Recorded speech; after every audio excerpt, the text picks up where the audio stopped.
000535, People versus Michael Jackson-Bolanos. Appearances, please. Good afternoon, Your Honor. John Boytall for the people. Dominic DeGrazia on behalf of the people. Brian Brown on behalf of Mr. Jackson-Bolanos. Good afternoon, Judge. Perna Christian-Morthy, co-counsel on behalf of Mr. Jackson-Bolanos, who appears to my immediate right. And I know for the record, Mr. Jackson-Bolanos is present, as are all counsel, and you may be seated. So we have a motion to take care of first, and then sentencing on the charge he was found guilty of. I did review the defense's motion to dismiss based on double jeopardy grounds and the case of Yeager versus United States. And the defense is saying that that precludes retrial of both the felony murder charge and the home invasion first degree charge. The people, although disagreeing with the findings or the rulings in Yeager and plan to appeal according to their brief, the actual findings in Yeager, or the holdings in Yeager, and arguing that it's bad law, concede that the court has to follow the precedent set in Yeager in granting the motion to dismiss with regard to felony murder charge, if I'm paraphrasing correctly. But not as to the home invasion first degree. So I guess I'd like to have the people address that, and then I can have a response from the defense. Certainly, Your Honor. The court has accurately indicated what our position is that as to the felony murder charge, the Yeager versus the United States opinion basically says that the jury has made an ultimate finding of fact. In this particular case, they found, based on the not guilty verdict as to the premeditated murder and the lesser second-degree murder counts in that. By finding that, they found that the defendant did not commit a malicious murder in this particular case. That finding in itself precludes a retrial on the felony murder charge, which, you know, as this court well knows, is that basically what felony murder is a malicious murder committed during the commission of a felony. So we do concede that what Yeager holds would require this court to dismiss that particular charge, the felony murder charge. We do object to that because we do intend to seek an appeal to the Supreme Court, and do seek, we'll be going through the state courts on our way to the U.S. Supreme Court. As to the other charge, the home invasion charge, also relying upon Yeager versus the United States, we do not believe that there is a similar or a common ultimate finding of fact between the acquittal in this particular case, the murder, and the home invasion. The standard that Yeager sets out is whether a rational jury could have grounded its verdict upon any issue other than what the defendant seeks to foreclose, which being the malicious murder in this particular case. I think it is rational for a jury to believe, based on the facts that were presented at this case, the evidence that was presented during the trial, that it is rational that the defendant did go into the house, did go into Ms. Woll's house, without finding also that he was the person that committed the murder in this particular case. As the court is aware, why Mr. Bolanos was in this area, why he was even in Lafayette Park at this time, was he was committing a series of opportunistic larcenies throughout the city, throughout the area. And that's what brought him to Lafayette Park. So it is rational for a jury to believe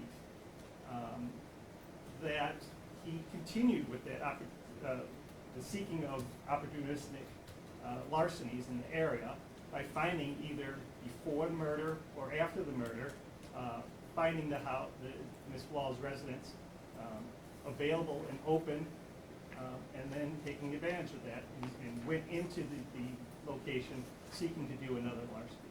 So I think a rational, based on the facts that were presented in this case, even if the jury was to find that the defendant did not commit this murder, there is still evidence for a rational jury to believe that he did commit the home invasion. Response? Yes. Well, I guess since they concede the felony murder, we don't have to really address that issue. But as far as the home invasion, quoting Yeager, the issue preclusion portion of double jeopardy is a different analysis, where you don't necessarily look at the elements of the crime of which an individual seeks to have that issue precluded or that particular offense precluded. But you will look at the arguments that were addressed at trial and the evidence that was presented at trial. At trial, their theory was that Mr. Jackson-Bolanos went inside of this particular house to commit an assault. That was the predicate under Home Invasion 1, that Mr. Jackson-Bolanos went into this particular residence to commit an assault.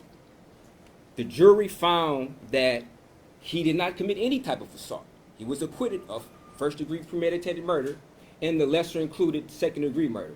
So under their particular theory, that issue has already been addressed. So the inquiry is whether or not in the second trial, a jury can conclude, even by an inference, that Mr. Jackson-Bolanos could be convicted of home invasion first degree without being convicted of a murder, which they cannot. Because, like I stated, the predicate for their home invasion was an assault.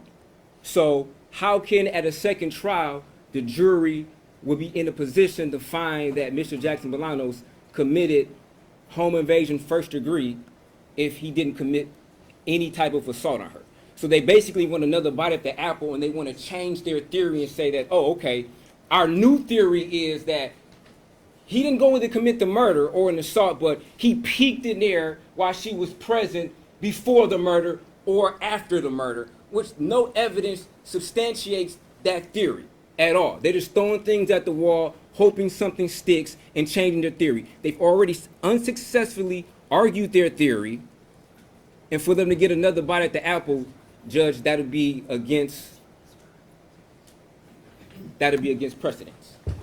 So, Judge, saying all of that, we feel that home invasion first degree was already litigated. That issue is precluded from any subsequent trial, and both home invasion first degree and felony murder needs to be precluded. And I wanted to address just their second theory. Their second theory was, even if it's not logical, because it's not, even if it's not logical that a home invasion first degree could be recharged based upon the lack of an assault because he was acquitted on that, we could then try to charge him with home invasion second degree. Basically, they're trying to say that, her body was outside, he didn't do the assault, but he went inside of her apartment after she was already committed. After all of this blood was located inside of the apartment, somehow he went in there and triggered the motion with no footprints near the door, no footprints in the apartment, but somehow he must have or could have went inside of this apartment after she was already murdered. And that's just preposterous. That's just another unsubstantiated theory with no evidence to support that. And they've already had their opportunity, and they unsuccessfully argued that under the predicate that they asked this court for. They asked this court to instruct the jury to decide whether or not he would be guilty of home invasion first degree under an assault, not a larceny. Not a larceny. So now they want to say that, it's reasonable for a jury to decide that, he was doing opportunistic larcenies throughout the city, so it's reasonable for a jury to conclude that, he was still in that opportunistic mindset when he walked into the apartment. No, they didn't argue this at trial. Their theory was he went in there to do an assault, not a larceny. And we questioned that while we were preparing the jury instruction. Like, this is what you want, right?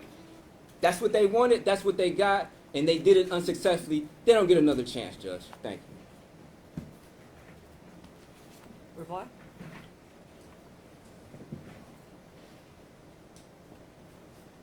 My memory of what our theory was is that we charged it as felony murder with the underlying being a larceny. So the reason for going into this house in the first place was to commit a larceny, not to go into this house thinking that he was going to assault Miss Wall if he happened to find her in there.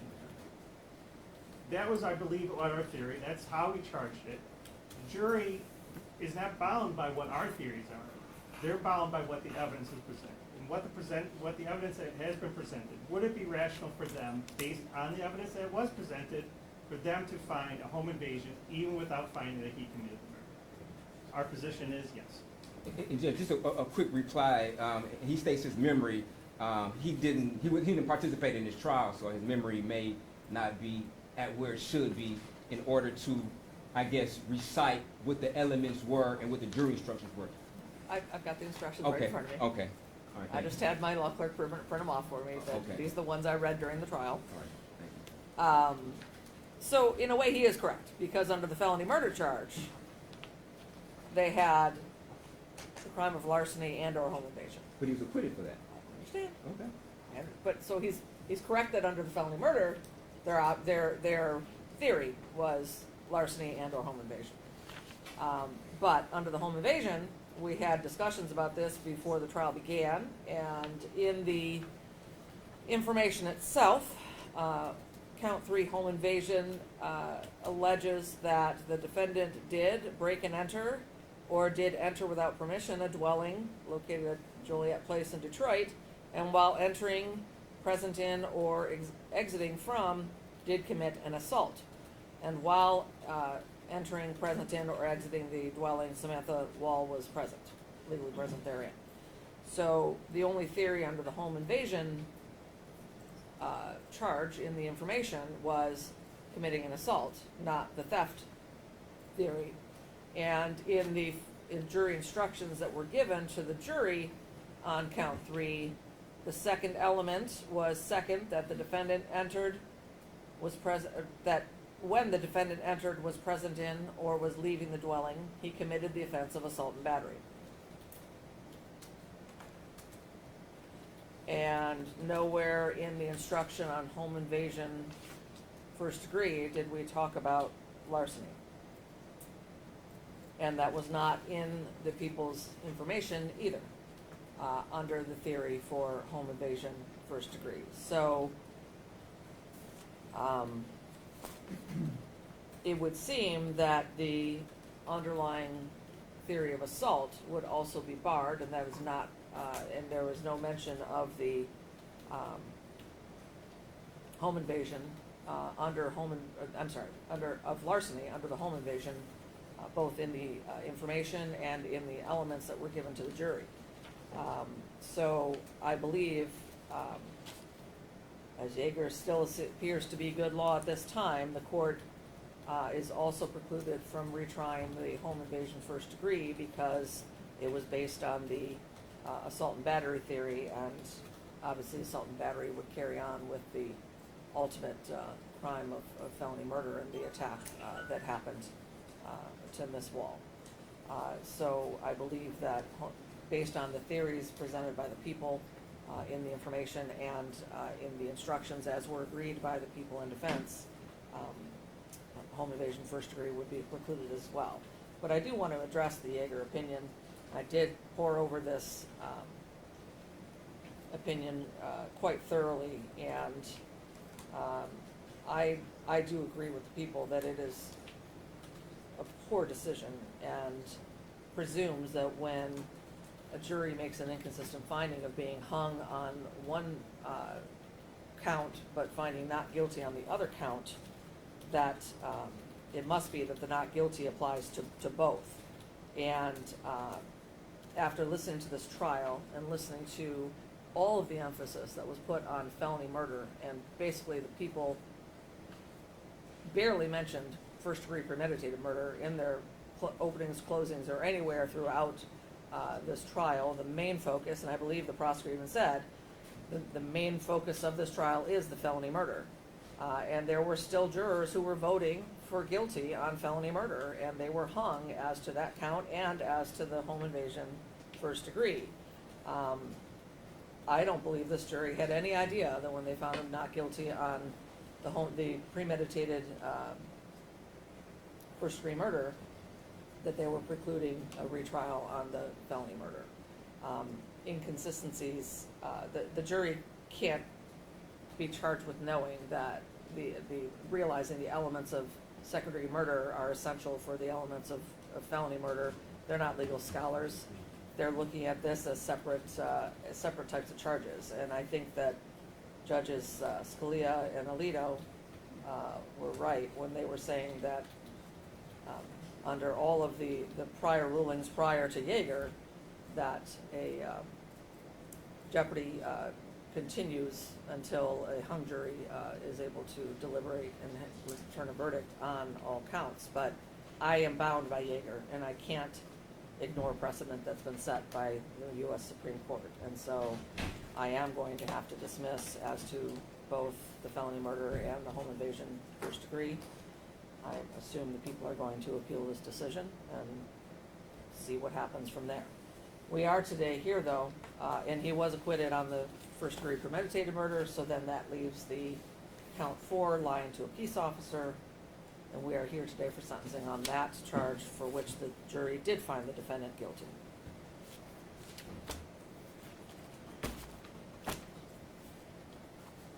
And have all parties had an opportunity to review the pre-sentence investigation report?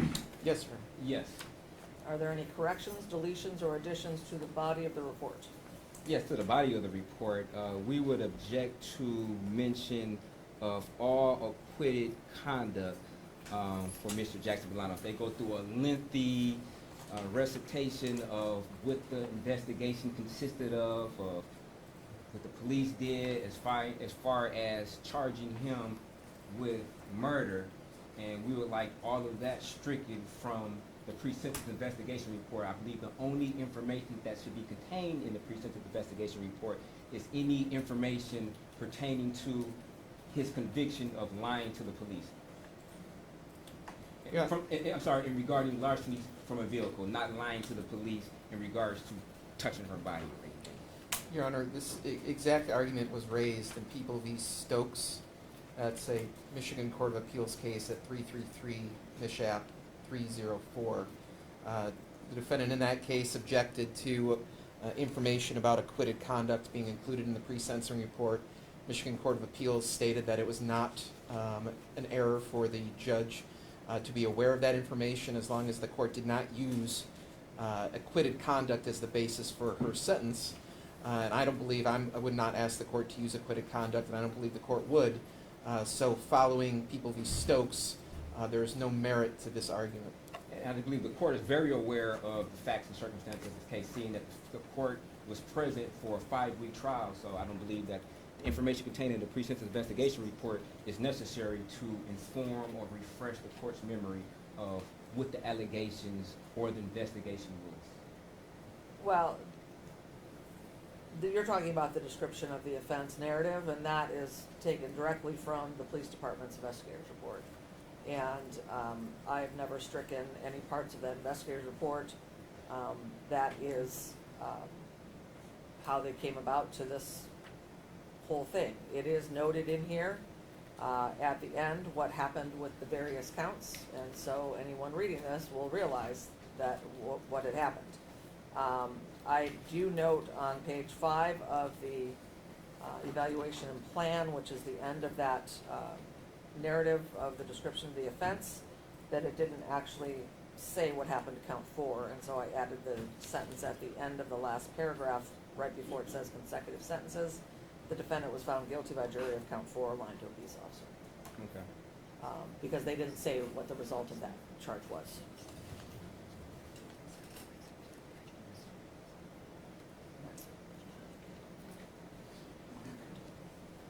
And Judge, just if we could add just the language that he was convicted of lying to a police officer and regarding an investigation about larceny from a vehicle. So I think there might be some type of confusion. I know the court may not be confused, but there might be some kind of confusion of what he was convicted of about lying to the police about. I think there might be some confusion that he was convicted for lying about the knowledge of Samantha Woll, which is... Well, I could say peace officer for a felony punishable by 4 years or more. Okay. That's what they have, how it's listed. That's the name of the crime. So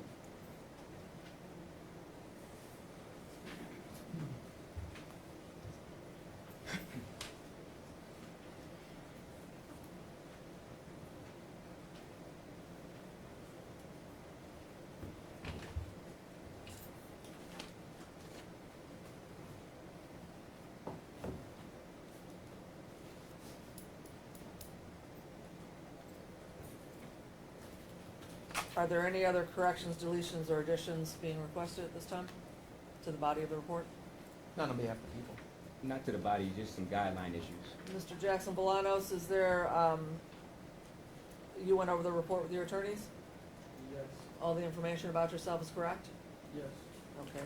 I also want to note, under the prior offenses, there seems to be some discrepancy from the 2013, the adult history 1 of 1, or 1 of 3, I'm sorry, on page 8 of the report, at the bottom, it says 8.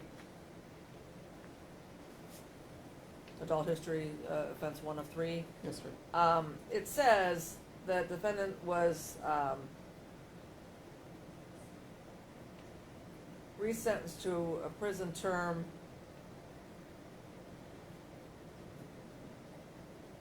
there was a narrative further in there, but it looks like his HIDA was revoked and he was sentenced to a prison term, but then there's also something in our Odyssey system indicating that it was closed under HIDA, so there's an inconsistency in there, and if I would say Haida, he was closed under Haida. well, no, but he was resentenced to a period of prison term, and he served the full 5 years, and so that's not legally possible, that you could do that. And so that is being brought to Judge Deborah Thomas's attention. She was the judge on the case, for her to make any correction to the record that may need to be corrected, because it is inconsistency to say that HIDA was revoked and he was sentenced to prison for 18 months to 5 years, and served the full time and never was discharged on parole. He served till the discharge date, and then somehow it said closed under HIDA. So it's not legally possible to do that. Okay. And so Judge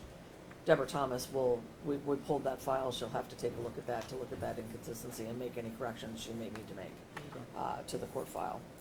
I just wanted to note that for the record, that we were looking at that, noted that. I saw that too. Anything further with regard to changes, corrections, deletions, other than the guidelines? From my perspective, no. And with regard to the guidelines, I know I received an email from defense arguing that OV-19 should not be scored at 10 points based on a rather recent Michigan Court of Appeals, or Michigan Supreme Court opinion, which there was another dissent.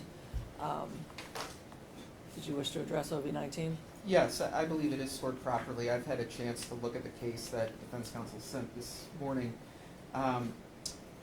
That case basically stands for the proposition that there must be something more than a suspect's denial of the accusations, and this was in the context of a one-off statement in the course of a search warrant that was executed at this Mr. DeWeird's home.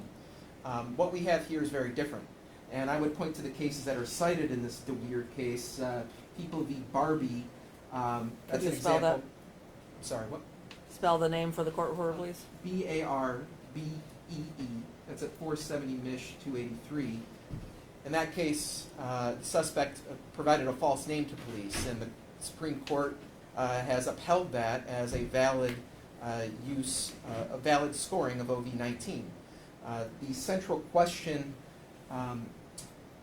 for determining whether there has been a violation of OV-19 is, did the ultimate effect of what the actions of the defendant were meant to conceal his guilt in the manner that was being investigated, or the administration of justice. And what we have here is the defendant's repeated lies, knowing that he was being investigated for larceny from a person. When he testified, the defendant testified that the reason he was lying to the police was because he was afraid of being arrested and charged with a crime because of the potential punishment. So this goes far more than simply a one-off statement during the execution of a search warrant. This was a deliberate pattern of misdirection, concealment, and deception that the defendant engaged in knowingly and willingly because he was afraid of the consequences of being honest. So when you look at the cases where the courts have upheld the scoring of 10 points for OV-19, lying to the police to hinder investigation, destroying evidence, providing a false alibi, providing a false name, all of those types of behaviors have been upheld as valid scoring of OV-19, And in this case, the defendant is convicted of lying to a police officer, which in and of itself would seem to qualify under OV-19. But if we're looking for something more, it's the deliberate pattern of deception, knowing and purposefully to avoid arrest by the police. So I believe it should be scored at 19 points. And that analysis is just totally factually incorrect. The D-word case stated that a lack of culpability does not indicate that OV-19 should be scored. It has to be something more. Barbary, it was an attempt to conceal his identity or conceal evidence. Other cases, such as if an individual flees from the police or hides from the police. And the court stated, People v. Dixon stated that if you use a lack of culpability, basically not admitting to the allegations right there, then OV-19 is boundless. Then you'll be able to charge somebody under OV-19 if they remain silent. You'll be able to charge somebody under OV-19 if they decide to go to trial despite having overwhelming evidence to the contrary of their innocence.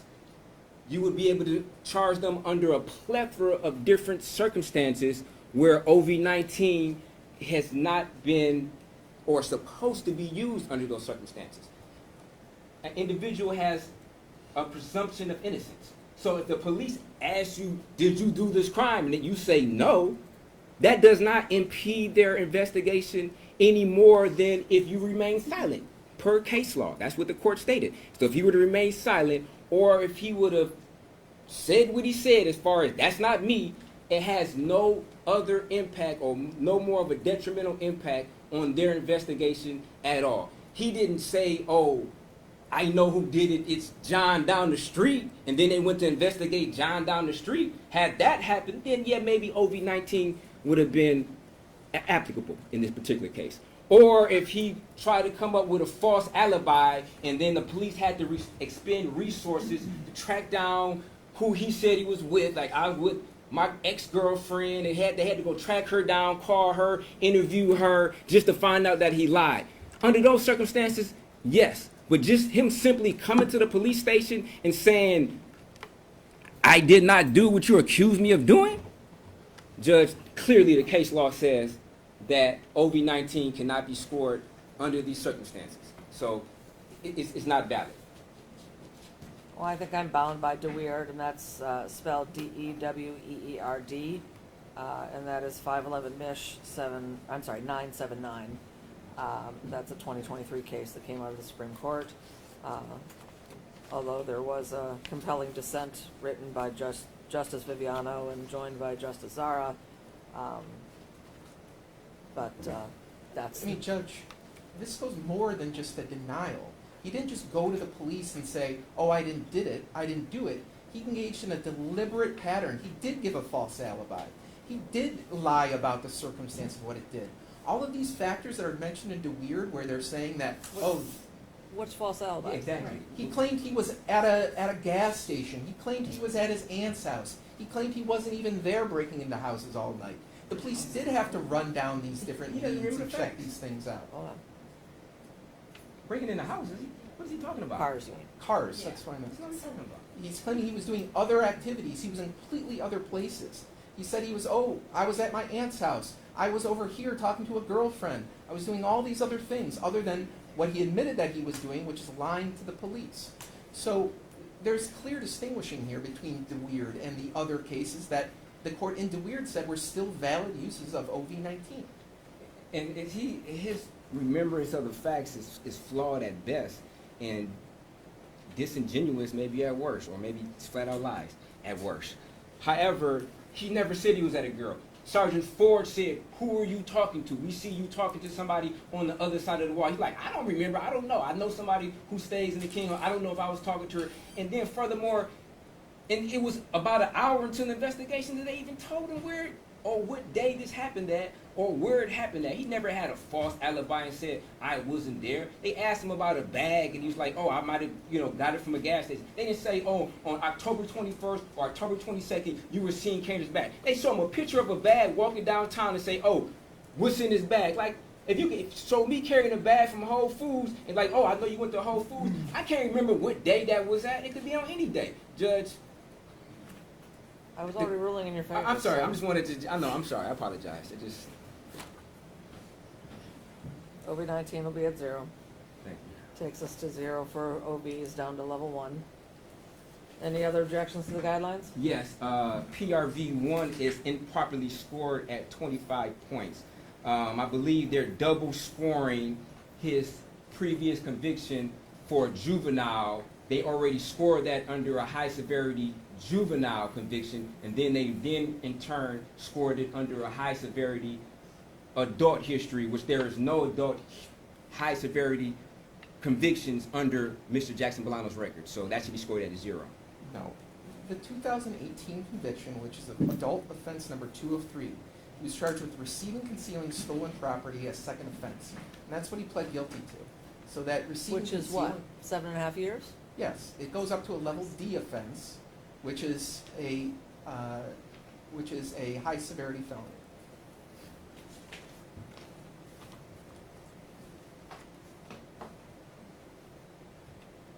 Do you contest that? I contest, yes. Absolutely. More guidelines.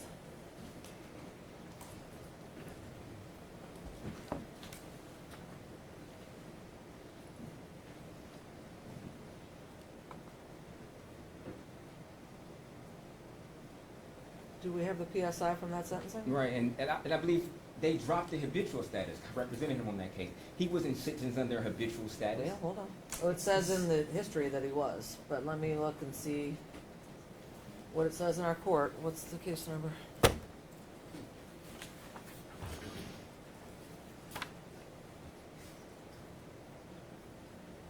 Hold on.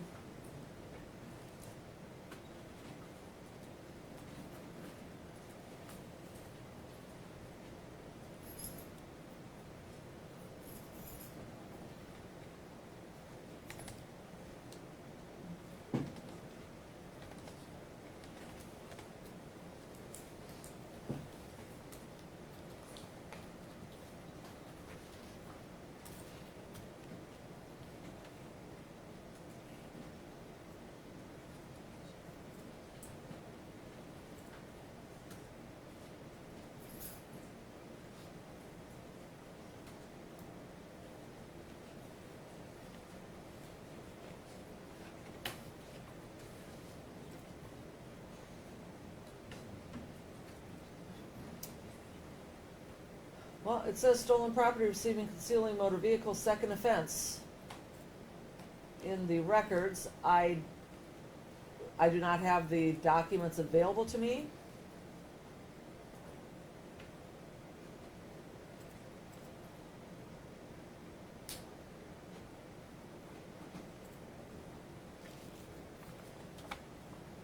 In the guideline book, it is listed as a level D, which is a high severity felony. Hold on, let me pull it up. What's the PEC code? 750-535, paren 8. 5358. Yes.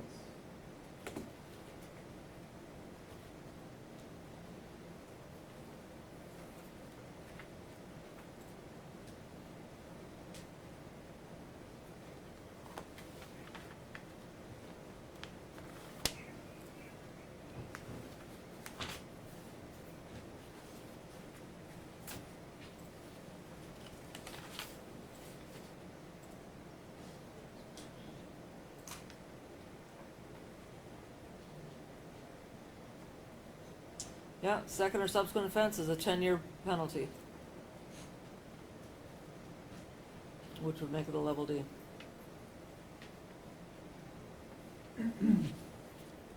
Which does make it a high severity.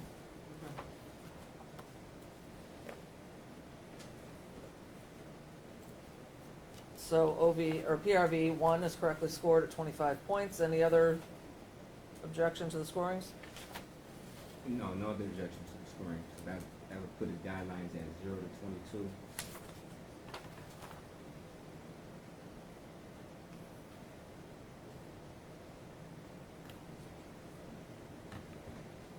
That's correct.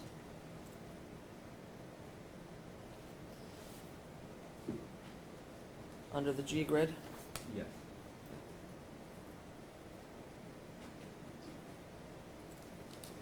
Do you concur? Yes, sir. Anything further that people would like to state before I impose sentence? Yes, sir. When the court imposes sentence, I think there are a number of factors that I think the court should consider. I want to particularly talk about the defendant's previous criminal history, because I think they're reflective and it's something the court should consider. 2011, the defendant was first adjudicated as a juvenile for robbery unarmed. He was convicted of that, or adjudicated for that, despite his testimony at court that he had never been convicted of a robbery crime, which is obviously false.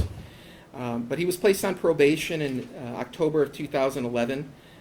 Within a short period of time, he had a violation of probation for picking up a retail fraud case.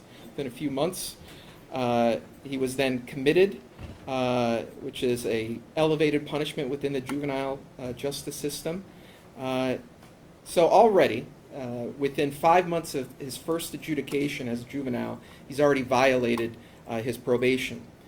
Ultimately, his probation is terminated, and in 2014, that's when he gets his first adult conviction in the justice system for fleeing and eluding in the 3rd degree. Again, he's given a break where he is placed on probation under HIDA status. I assume that he was supposed to complete some sort of boot camp program at the Thumb facility, but obviously he failed, and he failed within a short period of time on that. His probation was revoked, his HIDA was revoked, and he was sentenced to prison.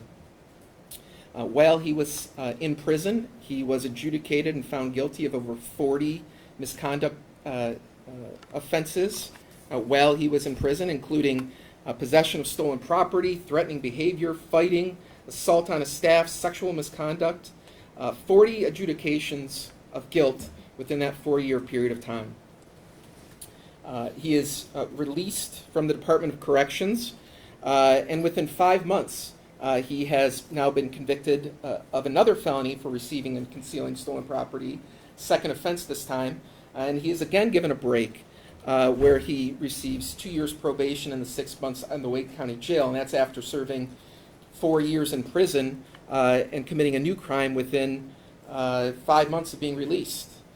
After he is placed on probation in 2018, he again violates his probation, again repeatedly. And all that is to say, Your Honor, that the defendant, whenever he has been out in the community, he has committed more crimes. Even at the time of this alleged offense, and we'll get to this in his testimony, he was again engaging in criminal behavior, even though he was not under any sort of court supervision. Now, in terms of the offense that he was convicted of, I think it's important to note that lying to a police officer is not some victimless crime that is of no importance or that isn't serious. Lying to a police officer during a criminal investigation is how innocent people get convicted of crimes, because law enforcement, prosecutors, we are relying on people to tell us the truth about their activity, and when people lie, that's how people get caught up in the system. And you have the defendant here who lied repeatedly, had testified under oath that he was constantly lying or consistently lying throughout these police interviews, and he's offering to tell the police about drug houses, about human trafficking, about auto theft rings. He's eager to tell the police information which obviously would have likely been false, but could have possibly resulted in some innocent person being arrested. So that this is not some victimless crime. And there were probably many hours spent in the course of this investigation chasing down leads, chasing down the defendant's false alibis and other lies that he gave during his statement. So the police time was used. We were all in trial, contesting every single point, every bit of evidence. And the defendant has a right to contest the evidence against him. But after all of that, he comes and he testifies and he essentially says, oh yes, everything I told the police, that was a lie, and the evidence that the prosecution has put forward, that was accurate. that's the result of his consistent deception to the police, wasting time, forcing the police and law enforcement to do things that they otherwise wouldn't have done but for the defendant's deliberate decision to lie to the police. Now, in the Stokes case that I cited earlier, the case is clear that the court may consider conduct that is relevant to these particular crimes, and the res gestae of the case of the crime itself, even though the court cannot consider acquitted conduct. So when we talk about the other facts and circumstances which were surrounding the defendant's reason he got into a police interview room and was lying to the police, first of all, the defendant admitted when he testified that he committed a larceny of a person, that he considered numerous larcenies for motor vehicles, that the defendant was part of a auto theft ring where he was sending photographs of cars to other people who may have stolen those cars, that the defendant was also scouting scouting cars so that he could later steal them. Those are all admissions he made when he testified. He was also admitted when he testified that he broke into a number of cars that night, at least more than 5 cars. So we have really just a number of victims of his actions that night. And that all is significant. Why? Because it ruins the quality of life for the community around him. Now,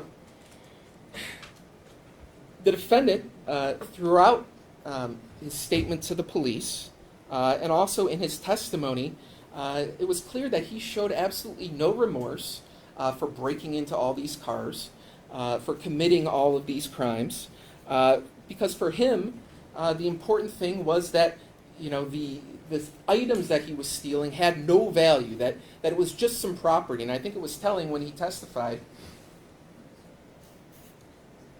on July 8th, there was some discussion during direct examination about, you know, going into cars, breaking cars, and the defendant said, "I'm not hurting anybody.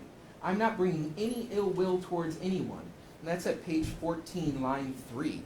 So it's clear that the defendant, when he's not lying to police officers, he's engaged in a criminal lifestyle where he goes around seeking opportunities to commit crimes, and he has no compunction or any sort of understanding in his head that he's doing something wrong. This is a person who was doing all this, according to his testimony, not because he needed money. He specifically rejected this.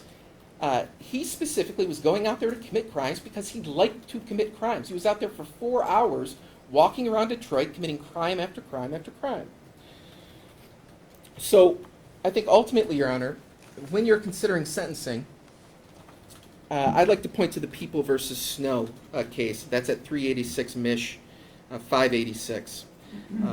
The court should consider various factors. The reformation of the offender, protection of society, the disciplining of the wrongdoer, and the deterrence of others from committing like offenses. So clearly the defendant has had opportunity after opportunity throughout the course of his life to reform himself, to stay out of trouble, to stop committing crimes. None of that has worked. He was given HIDA, he failed that. He was on probation as a juvenile, failed that. When he was in prison, he misbehaved. When he was released from prison, he committed more crimes. Even recently, when he supposedly has a job and everything is going great for him, what is he doing with his time? He's going out and committing crime after crime after crime, according to him. So when we talk about him reforming himself, very low possibility of that. We talk about protection of society. Having the defendant out in the community will almost certainly cause more crimes to be committed by him if you look at his previous history. The disciplining of the wrongdoer, certainly in this case, I think it's appropriate to punish the defendant for lying to the police, for all the circumstances that were surrounding of how he got in a situation where he was lying to the police, and deterrence of others from committing like offenses. It's very important that people know that when you go to the police and you deliberately lie to them repeatedly, that there is a punishment for that crime. So given all that, Your Honor, the legislature has given you the ability to sentence the defendant to prison. And his guidelines in this case are 0 to 22 months.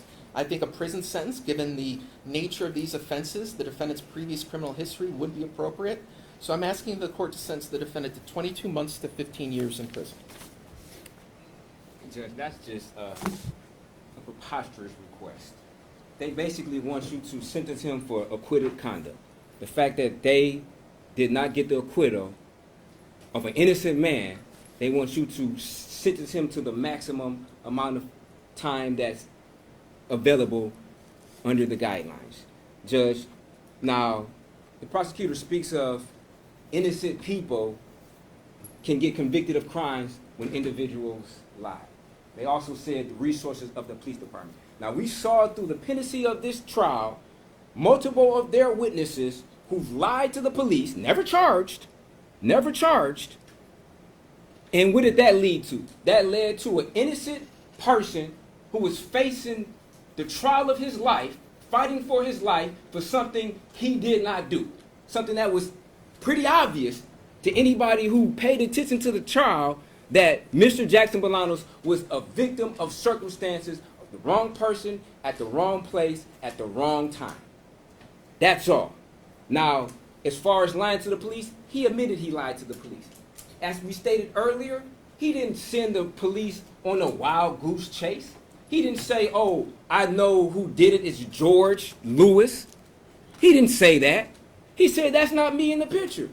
And he said that all of, 20 minutes before he came clean? They didn't even get a chance to leave the room.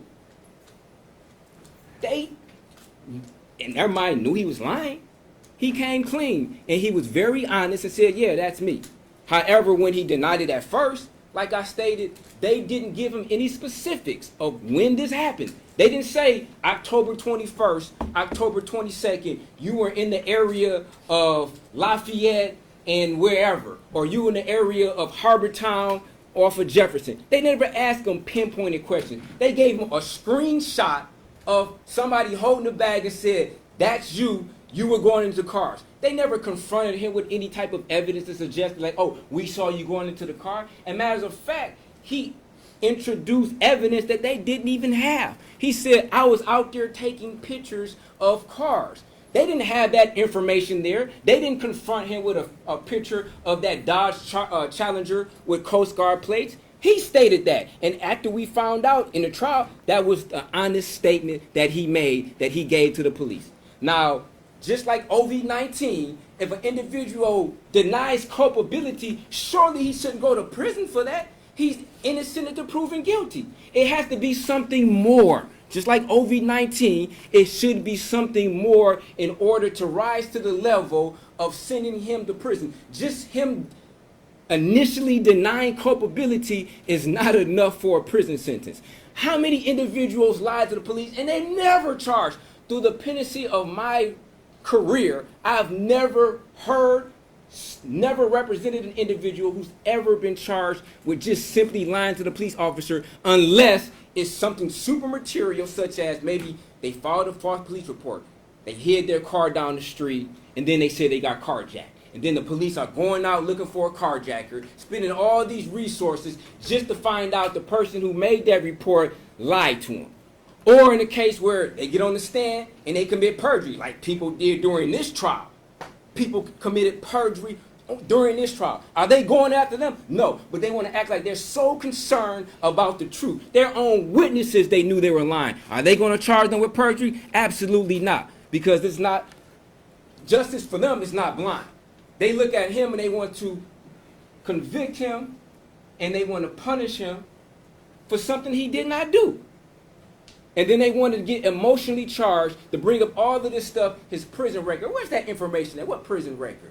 Was that in the PSI? Was that contained in the PSI? He successfully completed his probation in 2018. He's learned from his mistakes. The fact that he was down there, he stole some candy, not minimizing that, he was fighting for his life. If that doesn't change your life, if that doesn't light a bulb in your head or light a fire under you to change your life, I've had multiple conversations with Mr. Jackson-Bolanos. I can guarantee he won't even jaywalk going forward. He won't even forget to blow his nose after sneezing. That's how straight on the path that Mr. Jackson-Bolanos has to be. Because he knows that when he walks out from this courtroom, they're going to be looking for anything and everything to try to charge him with anything. You didn't cross at the crosswalk. That's a ticket.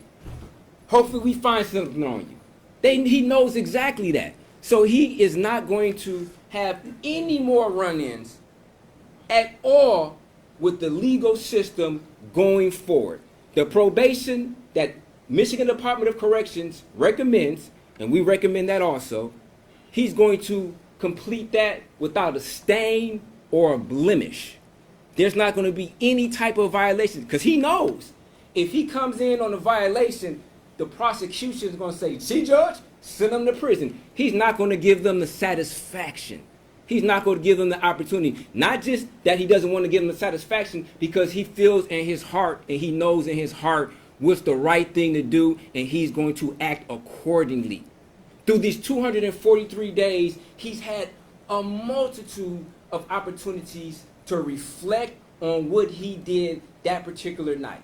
Now, he takes responsibility for what he did that particular night. And he knew that those bad decisions has led him in a position right now where he is handcuffed in front of this court. Picture has been posted across the world, across the universe. There's people on Mars who have seen his picture. And initially, before this trial, has associated him with being a murderer. How does that feel? How would that feel, knowing that you did not murder somebody? You were just in the wrong place at the wrong time, and then the world is accusing you. They say, oh, the suspected murderer or the murderer. Some news articles call him the murderer. Some call him the alleged. Some call him suspected. But nevertheless, they associated his name, his picture, with the death of Samantha Woll. Now, we feel very bad for what happened to her. But charging him should have never happened, because that's not justice. That's not justice to the family. That's not justice to the community. And that's certainly not justice to Mr. Jackson-Bolanos. Just to get anybody, knowing that the evidence does not point at him. Judge, there was a recommendation from the Michigan Department of Corrections that Mr. Jackson-Bolanos be sentenced to probation. Judge, we're asking you to follow that recommendation. We're asking for an 18-month term of probation, because, Judge, I'm sure you've probably not had many cases or sentencing in lying to the police, because they don't charge that. The only reason they charged Mr. Jackson-Bolanos was in an attempt to stain his character. So when he does take the stand, or at trial, he's a liar. He's a thief. He had to do it.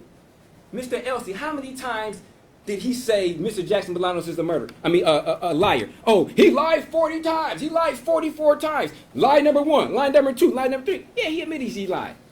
He admitted he lied. He's not a murderer, but he also came clean. He also told them the truth. He also told them what happened. Like, yes, this me, I take full responsibility. So 243 days, already incarcerated, fighting for his life, that mental anguish, the depression, the anxiety that goes with those 243 days. Because he wasn't just sitting in a jail cell with his feet up. He wasn't on vacation.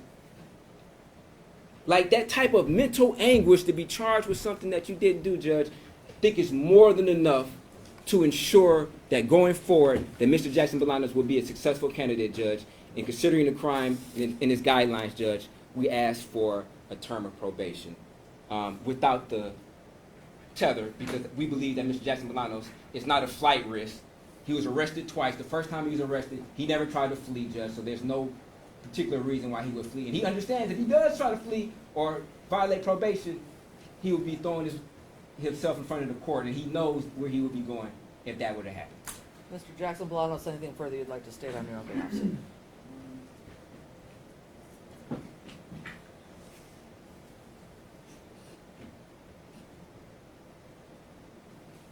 Just that I've played him before. He was good in the community.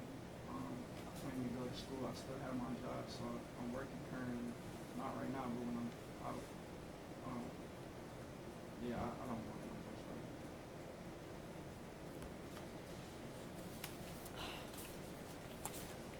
now. You may be seated.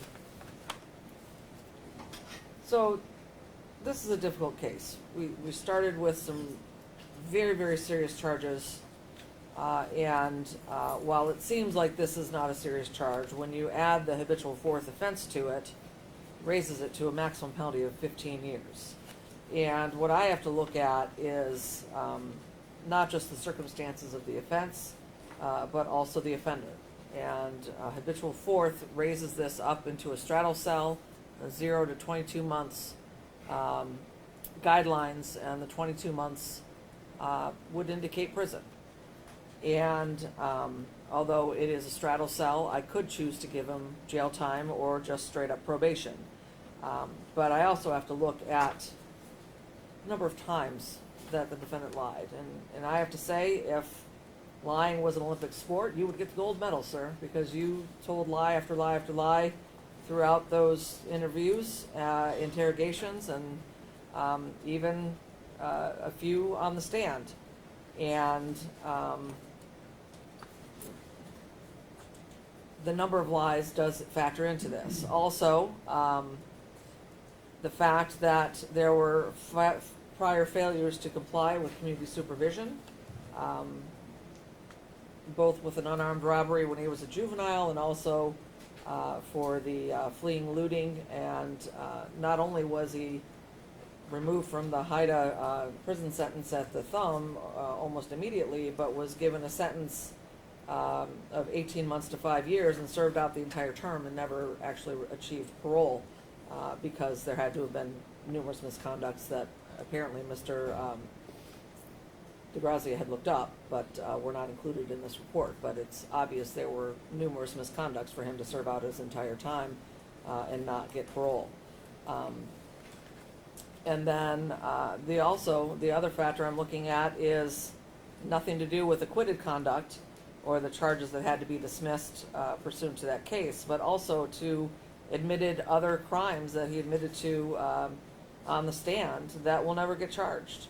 The breaking and entering into those cars, and taking pictures of cars to send to people to help them steal cars, that's all additional criminal activity. And apparently Mr. Jackson-Bolanos, at the time of this offense, had not learned his lesson from all of his prior dealings with the judicial system and the prison system, and was still engaging in theft crimes on the night that this happened. And that's what put him in this place to begin with, and ended up having him charged with the more serious crimes. So it is the sentence of this court that Mr. Jackson-Bolanos be sentenced to a period of incarceration of 18 months to 15 years in the Michigan Department of Corrections, with 243 days credit for time served.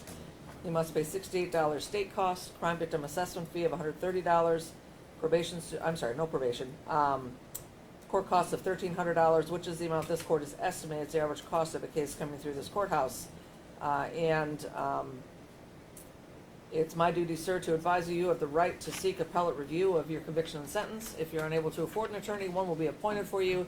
They'll be given transcripts needed to prepare your motions or an appeal. If you wish to seek an appeal, you have to sign and date your appellate rights paperwork and mail it to the clerk of this court within 42 days of today's date. Your client's already initialed the form? Yes, and you can. Okay, we will give him a photocopy to take with him. And Judge, just for the record, you made a reference to my client lying on the stand. Like, that's unsubstantiated that he lied on the stand. That wasn't even alleged that Mr. Jackson-Bolanos lied on the stand, but this court made reference to he lying on the stand. And just for the record, Judge, he successfully completed his last probation he was on in 2018. So he demonstrated to the court that he does have what it takes to be successful on community supervision. If you're going back from 2013 when he's 19 years old, I mean, this is 11 years ago at his last probation that he didn't successfully complete it. 2018 was his most recent probation, and he successfully completed that probation, and they closed him out. Sir, Judge, I've heard you out. He may have completed that one, but then he was out committing theft crimes the night of this event. Okay, but Judge, Admittedly. Okay, but Judge. And he's never gonna face charges on that. Okay, so that's uncharged conduct, and Judge, if they wanted to charge them on it, they could have charged them on that. But in this building, Judge, we gotta be honest with ourselves. How many individuals get sentenced to prison for lying to the police, especially if they're not being charged with any type of larceny? That just doesn't Yeah, happen. how many of those people are habitual fourth offenders? I'm done, A lot that is of my them. sentence. A You lot can of take them. it to the Court of Oh, Appeals. well. Defendants remanded to the custody of the Michigan Department of Corrections.